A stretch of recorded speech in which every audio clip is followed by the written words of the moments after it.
शिवमाला मंत्र में बहुत से बीज मंत्र हैं, बिना दीक्षा के शिवमाला मंत्र का अनुष्ठान कर सकते हैं? देखिए, ऐसा है कि माला मंत्र आदि का विशेष शैवागमों में वर्णन मिलता है, और बिना दीक्षा के शैवागम के मंत्र नहीं जपे जाने चाहिए। वो आगम की विधा से आप जब तक दीक्षित नहीं होंगे तब तक नहीं करना चाहिए। उतने जो आप लोगों को लगता है कि हुंकार, फटकार, वसटकार आदि से युक्त बहुत ज्यादा बड़ा मंत्र है, एकदम उग्र मंत्र, प्रचंड मंत्र लगता है, तो एकदम शिव जी को प्रकट कर लेंगे, ऐसा नहीं है।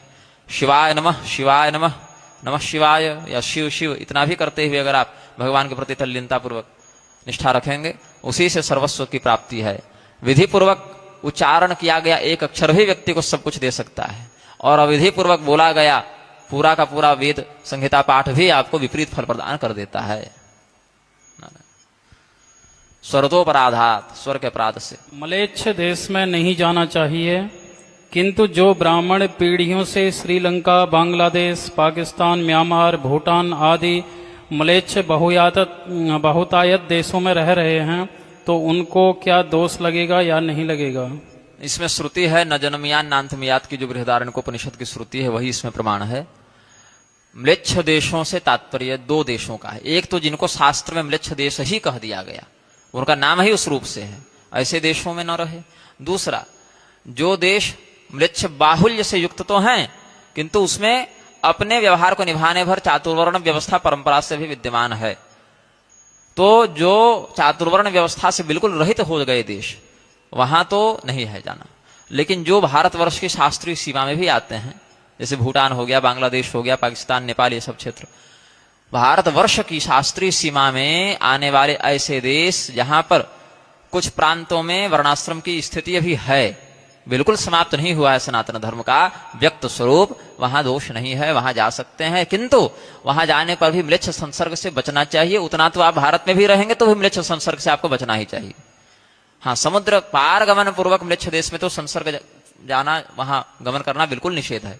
लेकिन जहां बिना समुद्र गमन के ही आप जा सकते हैं, ऐसे देशों में भी, ऐसे स्थानों में भी दो बातों का ध्यान, वो स्वभावतः ही म्लेच्छ देश न हो, और अगर भारत के अंतर्गत भी हो तो वहां पर वर्णाश्रम की स्थिति अगर बिल्कुल समाप्त हो गई हो तो उस गांव में न जावे, उस प्रांत में न जावे, जब तक कोई अभिषिक्त क्षत्रिय कुलोत्पन्न सम्राट, राजा, दिग्विजय इत्यादि के माध्यम से वहां सनातन धर्म की वर्णाश्रम व्यवस्था की पुनः प्रतिष्ठा न कर दे। और जो अभी राजनैतिक कारणों से विदेश के रूप में जाने लगे, जैसे पाकिस्तान, बांग्लादेश इत्यादि, जो सरकारी बाउंड्री बन गई ना विभाजन के समय, उसका शास्त्रीय आधार तो है नहीं, तो उन स्थानों में भी जहां जहां पर वर्णाश्रम की स्थिति न्यूनतम स्थिति में भी विद्यमान है, कम से कम कि लोग कम से कम सगोत्र विवाह नहीं कर रहे हैं, म्लेच्छों के साथ उठ बैठ नहीं रहे हैं, या सगोत्र विवाह में भी अगर कश्यप गोत्रादि के अंतर्गत है तो वो भी क्षम्य है, गोमांस भक्षण नहीं कर रहे हैं, आस्तिकता के साथ न्यूनतम स्थिति में ही लेकिन देवी देवताओं की पूजा कर ले रहे हैं, इतना कम से कम बचा हुआ है, बिल्कुल म्लेच्छत्व नहीं व्याप्त है, तो उतने अंश में आप जा सकते हैं और उतने अंश में व्यवहार भी कर सकते हैं, लेकिन म्लेच्छ संसर्ग से बचते हुए। तो बांग्लादेश, पाकिस्तान इत्यादि भी जाना संभव है और शास्त्रोचित है, यदि उन प्रांतों में आपको वर्णाश्रम के अनुकूल व्यवस्था वाले लोग मिलें, और अभी मिल रहे हैं, और समुद्र पार की भी स्थिति वहां नहीं है, तो वहां पर जाने में दोष नहीं है। वो विदेश गमन वाले निषिद्ध देशांत गमन में या म्लेच्छ देश गमन में वो परिगणित नहीं होगा।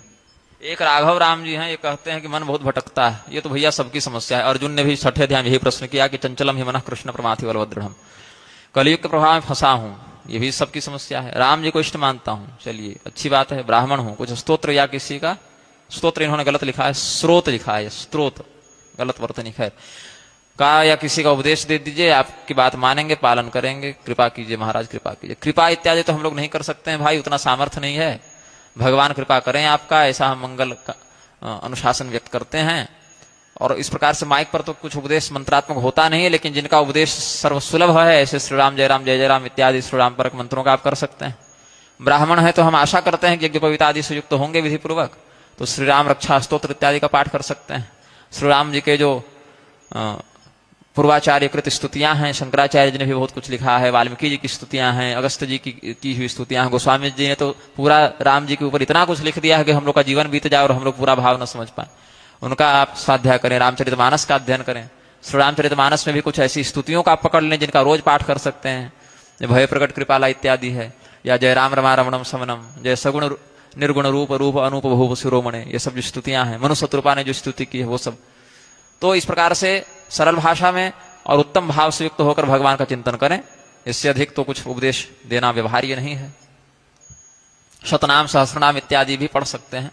महाभारत के अनुशासन पर्व में लिखा है कि मध्याह्न काल में सूर्य की तरफ नहीं देखना चाहिए, पर क्या मध्याह्न में अर्घ्य दिया जा सकता है? वहां क्या संध्या का विधान बताकर निषेध किया गया है? ऐसा तो प्रकरण नहीं है। उन्होंने अगर श्लोक और अध्याय भी बताया होता तो मैं भी निकाल कर उस प्रसंग को एक बार और देख लेता। अब अनुशासन पर्व 2 श्लोक का तो है नहीं, बहुत बड़ा है, सैकड़ों अध्याय है। अस्तु, बात है कि सूर्य का तो सूर्योदय और सूर्यास्त के समय भी अवलोकन निषिद्ध है। बिल्कुल डूबते हुए या बिल्कुल उगते हुए सूर्य का दर्शन भी निषिद्ध होता है, लेकिन उससे संध्या में पड़ने वाले अर्घ्य पर प्रभाव नहीं पड़ता है। सूर्य के प्रचंड किरणों से हम प्रभावित न हों, क्योंकि बिल्कुल ठीक मध्याह्न में कुछ निमेष के लिए सूर्य जो हैं जब बिल्कुल मस्तक पर रहते हैं तो उनकी गति स्तब्ध प्रतीत होती है, इसीलिए उनका दर्शन निषिद्ध है ताप के कारण, किरणों के कारण। और सूर्योदय सूर्यास्त के समय तेजोहीन अवस्था रहती है सूर्य की, आधे अधूरे रहते हैं ना, आधा उगे हैं और आधा नहीं उगे हैं, तो खंडित हैं, वह खंडित विग्रह वाले सूर्य का दर्शन भी निषिद्ध है। तो उस समय दर्शन न करें। मध्याह्न पूरे दिन का, ऐसे कि थोड़े 2 घंटे का मध्याह्न हो रहा है, कुछ मिनट का ही तो होगा, तो उतने समय न देखें। लेकिन संध्या काल तो आपको 1 मुहूर्त का प्राप्त होता है ना, 48 मिनट का प्राप्त होता है, उसमें अर्घ्य इत्यादि दें। सूर्याभिमुख होने का अर्थ ये नहीं है कि सूर्य में त्राटक करते हुए एकटक दृष्टि से देखें। सूर्य जिस इधर हो उधर मुख कर लें और मुख करके प्रणाम करके फिर उनको अर्घ्य प्रदान कर लें। बता दीजिए, माइक पर बोल दीजिए। ताप युक्त, जो सर्वोच्च ताप उस दिन का हो उसके हाथ बोल दीजिए, माइक पर ही बोल दीजिए। मध्याह्न शब्द से वहां जो प्रदीप्त सूर्य हो उसी का अर्थ ग्रहण करना चाहिए। बिल्कुल ही दिन का बिल्कुल मध्य भाग नहीं है वहां। मतलब अगर कभी ऐसा है कि सूर्य का ताप 11 बजे ही अधिक है और 12 बजे कम लग रहा है तो वहां 11 बजे ही ग्रहण करेंगे। सूर्य अपने सर्वोच्च ताप में जिस दिन विद्यमान हो उसी ताप का वहां संकेत। महाभारत के अनुशासन पर्व में लिखा है कि मध्याह्न काल में सूर्य की तरफ नहीं देखना चाहिए, पर क्या मध्याह्न में अर्घ्य दिया जा सकता है? वहां क्या संध्या का विधान बताकर निषेध किया गया है? ऐसा तो प्रकरण नहीं है। उन्होंने अगर श्लोक और अध्याय भी बताया होता तो मैं भी निकाल कर उस प्रसंग को एक बार और देख लेता। अब अनुशासन पर्व 2 श्लोक का तो है नहीं, बहुत बड़ा है, सैकड़ों अध्याय है। अस्तु, बात है कि सूर्य का तो सूर्योदय और सूर्यास्त के समय भी अवलोकन निषिद्ध है। बिल्कुल डूबते हुए या बिल्कुल उगते हुए सूर्य का दर्शन भी निषिद्ध होता है, लेकिन उससे संध्या में पड़ने वाले अर्घ्य पर प्रभाव नहीं पड़ता है। सूर्य के प्रचंड किरणों से हम प्रभावित न हों, क्योंकि बिल्कुल ठीक मध्याह्न में कुछ निमेष के लिए सूर्य जो हैं जब बिल्कुल मस्तक पर रहते हैं तो उनकी गति स्तब्ध प्रतीत होती है, इसीलिए उनका दर्शन निषिद्ध है ताप के कारण, किरणों के कारण। और सूर्योदय सूर्यास्त के समय तेजोहीन अवस्था रहती है सूर्य की, आधे अधूरे रहते हैं ना, आधा उगे हैं और आधा नहीं उगे हैं, तो खंडित हैं, वह खंडित विग्रह वाले सूर्य का दर्शन भी निषिद्ध है। तो उस समय दर्शन न करें। मध्याह्न पूरे दिन का, ऐसे कि थोड़े 2 घंटे का मध्याह्न हो रहा है, कुछ मिनट का ही तो होगा, तो उतने समय न देखें। लेकिन संध्या काल तो आपको 1 मुहूर्त का प्राप्त होता है ना, 48 मिनट का प्राप्त होता है, उसमें अर्घ्य इत्यादि दें। सूर्याभिमुख होने का अर्थ ये नहीं है कि सूर्य में त्राटक करते हुए एकटक दृष्टि से देखें। सूर्य जिस इधर हो उधर मुख कर लें और मुख करके प्रणाम करके फिर उनको अर्घ्य प्रदान कर लें। बता दीजिए, माइक पर बोल दीजिए। ताप युक्त, जो सर्वोच्च ताप उस दिन का हो उसके हाथ बोल दीजिए, माइक पर ही बोल दीजिए। मध्याह्न शब्द से वहां जो प्रदीप्त सूर्य हो उसी का अर्थ ग्रहण करना चाहिए। बिल्कुल ही दिन का बिल्कुल मध्य भाग नहीं है वहां। मतलब अगर कभी ऐसा है कि सूर्य का ताप 11 बजे ही अधिक है और 12 बजे कम लग रहा है तो वहां 11 बजे ही ग्रहण करेंगे। सूर्य अपने सर्वोच्च ताप में जिस दिन विद्यमान हो उसी ताप का वहां संकेत। ऐसे में यह प्रश्न विचारणीय होगा कि जिसके कथित व्यवहार में गाली गलौज, जिन उपासना, मां भगवती के वरदान और मलेच्छराज जैसी काल्पनिक फिल्मी गप्पें गणना सम्मिलित हो, और मलेच्छराज जैसी काल्पनिक फिल्मी गप्पें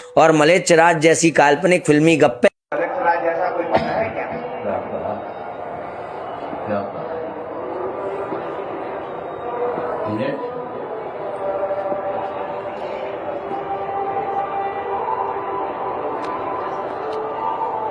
भविष्य में भीषण संहार के लिए भूमिका है, मैंने संकेत कर